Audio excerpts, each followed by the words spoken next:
নমস্কার বন্ধুরা, আমি সুপ্রিয়া। সবাই কেমন আছো? আশা করি যে যেখান থেকে আমার ভিডিও দেখছো সবাই খুব ভালো আছো। আমিও কিন্তু বেশ ভালোই আছি। সুপ্রিয়া কিচেন অ্যান্ড ব্লগ চ্যানেলের আরও একটা নতুন ভিডিওতে তোমাদের সবাইকে আবারও স্বাগত জানাই। প্রতিদিনের মতো আজকের ভিডিওটাও তোমাদের কাছে অনেক ভালো লাগবে। তোমরা সঙ্গে থাকো, দেখতে থাকো আমার ভিডিওটা। তো দেখো, সকালবেলা ঘুম থেকে উঠে চলে এসেছি আমার সবজি খেতে। আর এখন বাজে 5:30। কোথাও কেউ কিন্তু এখনও ঘুম থেকে ওঠেনি।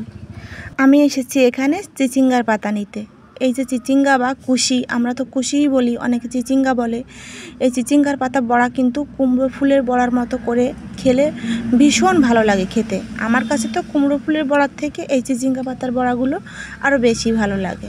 তোমরা যারা খাওনি একটু খেয়ে দেখো। এই পাতাটা নিয়ে, একদম পরিষ্কার পাতা, মানে পাতাগুলো নিয়ে, রাতে বৃষ্টি হয়ে গেছে, দেখো পাতাগুলো একদম ভেজা, না ধুলেও হয়ে যাবে, মানে আরও গুঁড়ির উপরেও হয়েছে, একদম কোনো ময়লা নেই।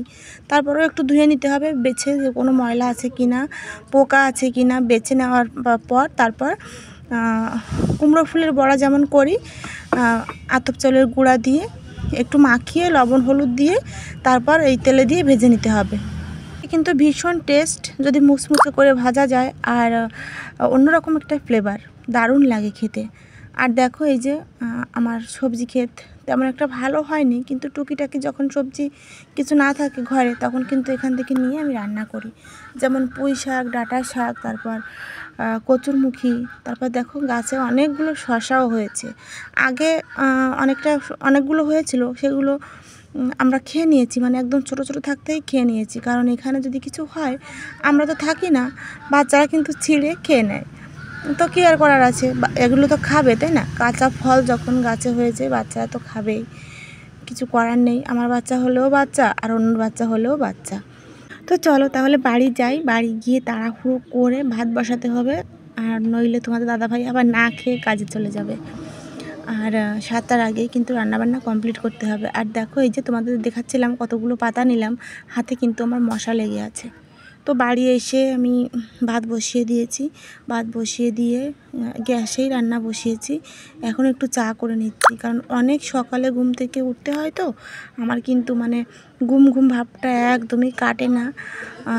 যখন চা খাই তারপর একটু মানে মাথা ভারটা একটু কমে। তো আমার চা না খেলেই হয় না। সেই সঙ্গে সবাই ঘুম থেকে উঠে গেছে, সবার জন্য করে নিচ্ছি। এদিকে চা ঢালতে গিয়ে দেখো ফেলে দিলাম। তো দেখো, সবাইকে চা দিয়ে দিয়েছি। আর আজকে রোহানের কাপটাতে করে আমি চা নিয়ে নিয়েছি। আর একটাই মাত্র বিস্কুট নিলাম, কারণ আমি জানি না কেন বিস্কুট আমার আজকে খেতে ইচ্ছে করছিল না। তো তোমার দাদাভাইকে খাইয়ে কাজে পাঠিয়ে দিয়ে এখন বসেছি আমি তালের পিঠা বানাতে। আজকে শনিবার, ভাদ্র মাসের অমাবস্যা। আর আমাদের এদিকে মানে নিয়ম আছে আর কি, ভাদ্র মাসের শনিবার যেদিন অমাবস্যা পড়ে সেদিন কিন্তু তালের পিঠা করতে হয়। এই জন্য এই যে কলার পাতা নিয়ে চলে এসেছি, ভালো করে মুছে নিয়েছি। চাউলের গুঁড়া, আতপ চাউলের গুঁড়া, চিনি, নারকেল, তারপর তাল দিয়ে কিন্তু মিক্স করে নিয়েছি। আর এভাবে করেই কিন্তু আমরা তালের পিঠা তৈরি করি, যেভাবে তোমরা মানে দেখতে পাচ্ছ আর কি, ঠিক এভাবেই। অনেকে বাদামের পাতা দিয়েও করে, অনেকে বলতে আমি কাউকেই দেখি না আমাদের এখানে বাদামের পাতা দিয়ে করতে। কাঠবাদামের পাতা আমার মা করতো, দেখতাম। আর এদিকে কিন্তু রডের কাজ হচ্ছে আমাদের বাড়িতে, প্রচুর শব্দ হচ্ছে। আমি ভেবেছিলাম আজকেও হয়তো তোমাদের সঙ্গে ভিডিও শেয়ার করতে পারবো না, তারপরও অনেক কষ্ট করে একটু ভয়েস দিয়ে আমি তোমাদের আজকে ভিডিওটা পোস্ট করলাম। ভিডিও না দিতে দিতে তো তোমরা আমাকে একদম ভুলেই যাবে, তাই না?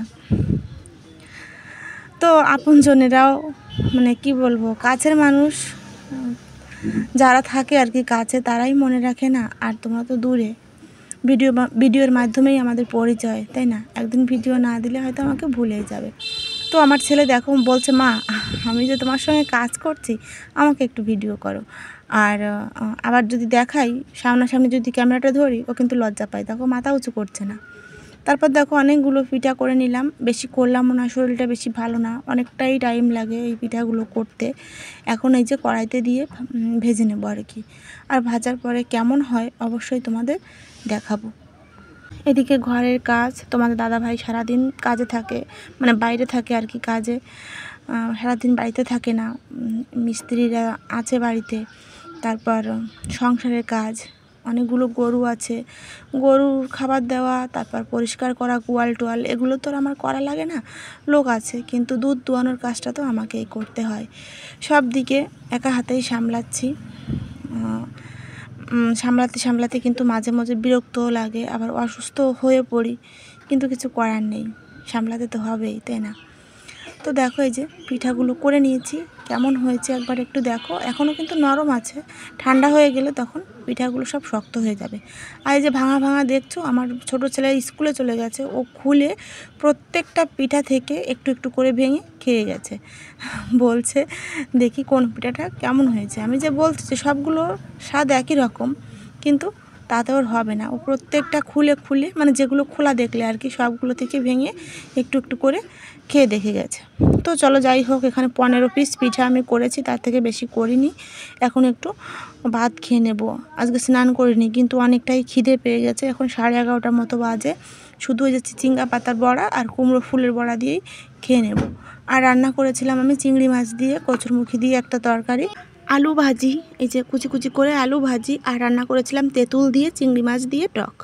অনেক দিন টক খাই না, এরকম পাতলা ঝোল টক, তাই আজকে রান্না করে নিলাম নিজের পছন্দ মতো। শুধু অন্যের পছন্দের মতো রান্না করব? নিজেরও তো একটু ইচ্ছা অনিচ্ছা আছে, তাই না? আর দেখো এই যে দুধ দুইয়ে এনেছি, এখানে 8 কিলো মতো দুধ আছে, মানে একটা আন্দাজ তো হয়ে গেছে এই বালতিতে করে যখন দুধ দোয়াই আমি। আর দেখো আজকে অনেকটা দুধ আমি ফেলে দিয়েছি বলতে বালতিটা কখন যেন ফুটো হয়ে গেছে আর কি, আমি একদমই বুঝতে পারিনি। দুধ দুইয়েছি যখন তখনও পড়েছে, এদিকে আমি দুইয়েছি আর এদিকে দুধ পড়েছে, তখন আমি বুঝতে পারিনি। তখন ভেবেছি হয়তো ছিটে ছিটে পড়ছে, তখন ওইভাবেই পড়েছে। কিন্তু ঘরে এনে যখন বালতিটা রাখলাম, তখন দেখি একদম বালতিটা ছিদ্র হয়ে গেছে। তো আর কি করার আছে, এখন এই যে ছিদ্রটা তো আমি এখন আর বন্ধ করতে পারবো না, তাই এই যে বড় প্লেটটা বেড়ে ওইখানে বালতিটা রাখলাম। এখন আমি আমাদের জন্য ওই যে দুধ যেটুকু লাগবে সেটুকু হাঁড়িতে রেখে দিলাম। আমরা এখনও খাইনি, শুধু বাচ্চারাই খাবে, মিস্ত্রিদের চা করে দেব। আর বাকি যে দুধটুকু সব আমি বোতলে পুরে তারপর পাঠিয়ে দেব, মানে বিক্রি করতে আর কি। বাড়ি থেকেই দুধ নেওয়ার লোক আছে, কিন্তু তাদেরকে আমি দেই না, যেহেতু আমি নিজে দোয়াচ্ছি দুধটা, তখন একটু বেশি দামেই বিক্রি করি, তাই না? তো দেখো এই যে আজকে কিন্তু শাড়ি পরেছিলাম, এতক্ষণ তো তোমরা আমাকে দেখতেই পাওনি, সামনে আসিনি, সামনে এখন আর ততটা আসা হয় না।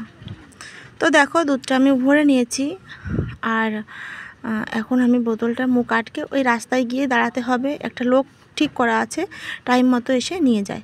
তারপর দুধটা পাঠিয়ে দিয়ে তারপর চলে আসলাম মিস্ত্রিদের জন্য চা করতে। আর দেখো চা করে নেব 4 কাপ, এতে কিন্তু একদমই একটু জলও দেয়নি। বালতি বালতি যখন দুধ দোয়াচ্ছি, তখন মিস্ত্রিদের চায়ে দুধে জল মিশিয়ে চা করব, এটা কিন্তু আমার দ্বারা সম্ভব নয়।